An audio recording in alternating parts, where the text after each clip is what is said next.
Καλώς ήρθατε σε ένα ακόμα βίντεο στο κανάλι μου.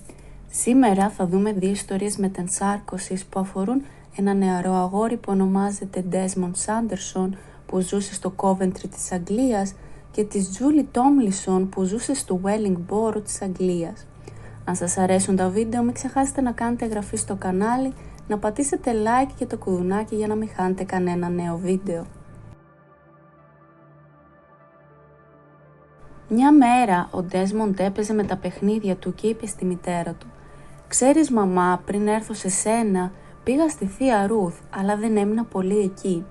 Η μητέρα του φάνηκε σοκαρισμένη από τα λόγια του, επειδή η κουνιάδα της η Ρουθ 10 χρόνια πριν είχε γεννήσει ένα νεκρό μωρό και ακόμα χειρότερα είχε χάσει τον σύζυγό της σε αυτοκινητιστικό δυστύχημα. Ποτέ δεν συνήλθε από το σοκ και δεν μπόρεσε να μιλήσει γι' αυτό στην υπόλοιπη οικογένεια. Η οικογένειά τους δεν μίλησε ποτέ για τη θλιβερή περίοδο της ζωής της. Πώς λοιπόν ο γιος της ήξερε για τη μοιραία εγκυμοσύνη της κουνιάδας της? Ο νεαρός Ντέσμοντ συνέχισε την ιστορία του λέγοντας στη μητέρα του πώς ήταν να είσαι μέσα στη μήτρα. Είπε ότι ήταν πολύ ζεστά μέσα στη κοιλιά της θείας Ρουθ και συνήθισε να γυρίζει πολύ.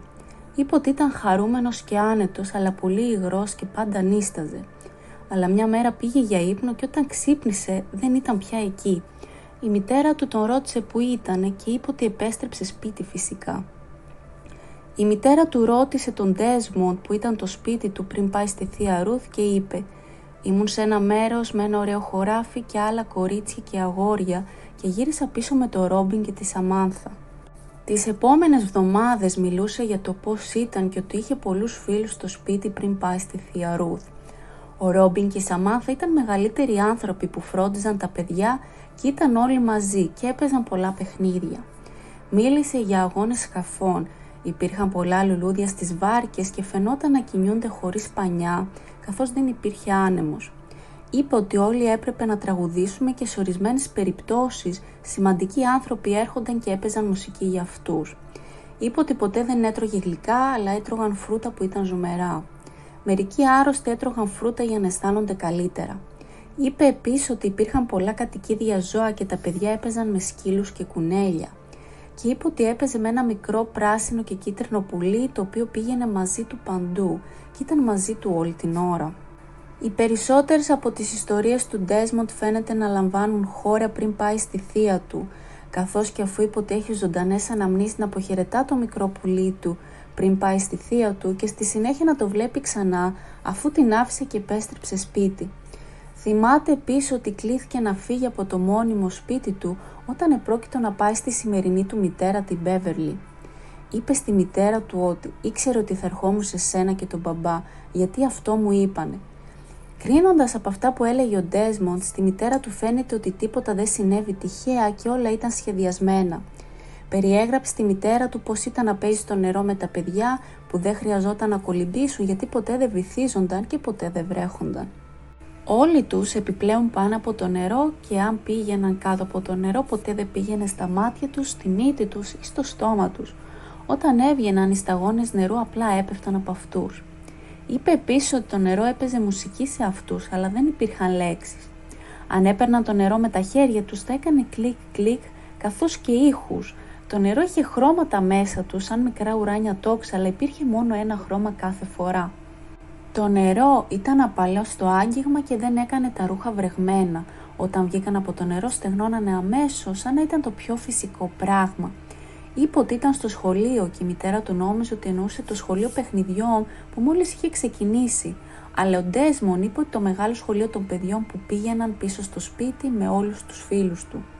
Είπε ότι πήγαν στο σχολείο και έμαθαν πολλά πράγματα και οι δάσκαλοι ήταν σαν και οι δαιμόνες τους και ζούσαν όλοι στο σχολείο. Από όλα αυτά που έλεγε ο γιος μου φαίνεται ότι το σχολείο ήταν σαν ένα χωριό αλλά δεν ήταν αυστηρό σαν ένα οικοτροφείο και ήταν περισσότερο σαν μια κατασκήνωση διακοπών όπου διδάσκονταν μαθήματα και δεν μπορούσε να θυμηθεί τι διδάχτηκε αλλά θυμάται ότι υπήρχαν πολλά βιβλία. Η μητέρα του δεν μίλησε ποτέ στη κουνιάδα της για αυτά που της είχε πει ο γιος της και αισθάνεται ότι τώρα έχει το παιδί που ήταν γραφτό να αποκτήσει η Ρουθ. Η Ρουθ δεν έχει δικά της παιδιά και αν της το πει μπορεί να νομίζει ότι ο Ντέσμοντ είναι στην πραγματικότητα το παιδί της. Καθώς ο Ντέσμον μεγάλωνε, οι ιστορίες του γινόταν όλο και λιγότερες και με την πάροδο του χρόνου πιθανότατα δεν θα τα θυμάται καθόλου, κάτι που συμβαίνει συχνά όταν τα παιδιά μιλούν για προηγούμενες ζωές ή ακόμα και για τη ζωή μεταξύ των ζώων.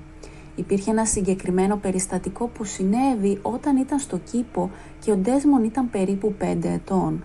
Έδειχνε στο γιο της πώς να φυτεύει σπόρους λουλουδιών και είπε ότι συνήθιζε να φτιάχνει τα δικά του λουλούδια που τραγουδάνε όταν έμενε με τους φίλους του. Τον ρώτησε τι εννοούσε με τα λουλούδια που τραγουδάνε και του απάντησε ότι τα λουλούδια μέσα έχουν μουσική που βγαίνουν από αυτά. Του έμαθαν ότι το μόνο που έπρεπε να κάνει ήταν να σκεφτεί το λουλούδι βήμα-βήμα και μετά το λουλούδι θα εμφανιζόταν. Πρώτο ο κορμός, μετά τα φύλλα και τα πέταλα και το χρώμα του λουλουδιού θα αντιστοιχούσε με το χρώμα που θα θέλαμε να είναι. Μπορούσε να έχει όποιο χρώμα ήθελε, αλλά τα λουλούδια που είχε πίσω στο σπίτι είχαν διαφορετικό σχήμα από τα λουλούδια στο σημερινό κήπο. Ακριβώς όπως το νερό, τα λουλούδια έδιναν ένα ήχο με τα πέταλα, έδιναν ένα είδος μουσικής. Οι γονείς του πίστευαν ότι ένα τόσο μικρό παιδί δεν θα μπορούσε να έχει τέτοια πράγματα στο κεφάλι του, εκτός αν τα είχε βιώσει με κάποιο τρόπο και πως ήταν σε θέση να περιγράψει ότι πρώτα πήγε στη θεία του πριν έρθει στη σημερινή του μητέρα. Αν δεν είχε χάσει το μωρό της, αυτό θα έριχνε διαφορετικό φως στην ιστορία του. Οι γονείς του είναι βέβαιοι ότι ο γιος τους βίωσε μία άλλη ζωή και αυτές οι αναμνήσεις παραμένουν μαζί του τα 4 πρώτα χρόνια του στη γη. Οι αναμνήσεις του φαίνονται να ξεθοριάζουν σιγά σιγά όταν άρχισε το σχολείο. Μία θεωρία θα μπορούσε να είναι ότι στο σχολείο ο εγκέφαλός του αρχίζει να απορροφά νέες μορφές γνώσης και ο εγκέφαλός του πρέπει να ασχολείται με νέα γεγονότα και αριθμούς που σιγά σιγά θα σβήνουν τις αναμνήσεις του από προηγούμενες ζωές. Η Τζούλι Τόμλισον από το Wellingborough της Αγγλίας έφτασε στην ηλικία των 2 ετών και ήταν σε θέση να ζωγραφίζει εικόνες, αλλά όχι λουλούδια, σπίτια ή ανθρώπους, αλλά για κάποιο περίεργο λόγο ζωγράφισε μάγισσες. Όταν η γιαγιά της την ρώτησε τι ήταν τα σχέδια, γνωρίζοντας καλά ότι μοιάζουν με μάγισσες, η εγγονή της απάντησε «Εμένα φυσικά όταν ήμουν μάγισσα». Η γιαγιά της ήταν έκπληκτη που η εγγονή της είχε ακούσει τη λέξη μάγισσα και που είχε μάθει για αυτήν. Επειδή η οικογένεια δεν είχε ποτέ συζητήσει για μάγισσες και η Τζούλι δεν ήταν αρκετά μεγάλη για να έχει διαβάσει για αυτές. Αλλά αυτό που την εξέπληξε περισσότερο ήταν η ταχύτητα με την οποία μπορούσε να τα ζωγραφίσει. Από τη στιγμή που έπαιρνε ένα μολύβι στο χέρι της, άρχισε να ζωγραφίζει εικόνες από μάγισσες που φαινόταν να βγαίνουν αυτόματα. Τα σχέδια ήταν εξαιρετικά λεπτομερή για κάποιο τόσο νέο. Τα σχέδια είχαν ένα ξεχωριστό στυλ σε αντίθεση με τις χοντρές γρατσουνιές που θα έκαναν πολλά παιδιά. Τα σχέδια έμοιαζαν πιο συμβολικά από τα συνηθισμένα σκίτσα.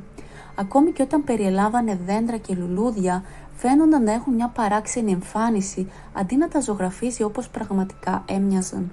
Οι μάγισσες ήταν πλήρως σχεδιασμένες και με τέλεια λεπτομέρεια. Η Τζούλι είπε ότι όταν ζούσε πριν της άρεσε να πίνει το αίμα από κοράκια και είπε ότι η γεύση του αίματος είναι γλυκιά. Υπήρχαν ακόμη και σχέδια μαύρων πουλιών όπου μερικά από αυτά πετούσαν ενώ τα άλλα ήταν στο έδαφος. Αλλά τα μαύρα πουλιά στο έδαφος δεν ήταν ζωγραφισμένα όπως θα έκανε ένα παιδί, αλλά ήταν ξαπλωμένα στη πλάτη, στις πλευρές τους, πράγμα που προφανώς έδειχνε ότι ήταν νεκρά. Αυτό προφανώς συνδέεται με το σχόλιο για το αίμα. Η γιαγιά αποστράφηκε εντελώς από τα σχόλιά της. Δεν μπορούσα να αντέξω τη σκέψη να κάνω κάτι τέτοιο, δεν μπορούσα να φανταστεί κάτι τόσο φρικτό. Όταν οι γονείς της ανακάλυψαν τι ζωγράφιζε η κόρη τους ή τι έλεγε, σκέφτηκαν ότι θα ήταν καλύτερα να μην το συζητήσουν άλλο, φοβούμενοι ότι θα έκανε άλλα φρικτά σχόλια που νόμιζαν ότι καλύτερα ήταν να μην γνωρίζουν ή ακόμα καλύτερα ότι τελικά θα το ξεπεράσουν. Η Τζούλι γεννήθηκε στο Wellingborough. Είναι ενδιαφέρον να σημειωθεί ότι πριν από πολλούς αιώνες υπήρχαν ισχυροί οπαδοί των αιρέσεων μαγισσών σε εκείνο το μέρος της Αγγλίας. Υπάρχουν πολλά αρχεία για μάγισσες που κάηκαν στη πυρά. Ωστόσο, αυτή δεν ήταν η κανονική διαδικασία στην πόλη. Καθώς πολλές από τις μάγισσες έγιναν αποδεκτές ως μέρος της ζωής στην κοινότητα και γενικά τους επιτράπηκε να ασκούν τη μαγεία τους. Οι λίγες που θα είχαν καεί θα είχαν κατηγορηθεί ότι έβλεπταν ένα μέρος της κοινωνίας. Οι μάγισσες είχαν άδεια να εξασκούνται σε μια περιοχή που είναι γνωστή ως Ship Street, στο πίσω μέρος του παλιού ξενοδοχείου Hint. Ένα από τα πιο ενδιαφέροντα αλλά και πιο ενοχλητικά σχέδια της Τζούλι δείχνει ένα παλιό δέντρο σε ένα χωράφι με ένα σιτάρι δίπλα σε μια φωτιά. Στο κέντρο της φωτιάς φαίνεται να είναι ένα μικρό μωρό. Η γιαγιά της ήταν μπερδεμένη από αυτό το φρικτό σχέδιο, καθώς οι εγγονείς της έδειξαν την αγάπη της για τα μωρά και συχνά την έβλεπαν να χαϊδεύει τις δικές της κούκλες. Δεν μπορούσε να καταλάβει γιατί το ζωγράφισε αυτό. Η Τζούλι της είπε ότι στην προηγούμενη ζωή της άρεσε να πηγαίνει στο δάσος τη νύχτα και να ανάβει μεγάλες φωτιές, και πρόσθεσε ότι η εγγονή της είχε πει με κάποιο τρόπο ότι συμμετείχε σε τελετές, πιθανώς κάποιο είδος θυσίας.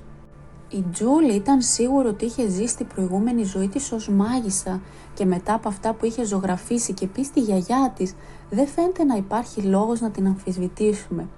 Η γιαγιά της είπε ότι δεν έμαθε αυτή την παράξενη συμπεριφορά από την οικογένειά της. Είναι αυτονόητο ότι αν η Τζούλι δεν είχε ζήσει μια προηγούμενη ζωή ως μάγισσα, θα ήταν ένα σοβαρά διαταραγμένο παιδί. Πώς μπορεί να ήξερε για αυτό το θέμα σε τόσο νεαρή ηλικία? Αυτό ήταν το σημερινό μας βίντεο. Πείτε μας τη γνώμη σας κάτω στα σχόλια. Αν σας άρεσε το βίντεο και το βρήκατε ενδιαφέρον, μην ξεχάσετε να κάνετε εγγραφή στο κανάλι, να πατήσετε το like και το κουδουνάκι για να μην χάνετε κανένα νέο βίντεο, και εμείς θα τα πούμε την επόμενη φορά.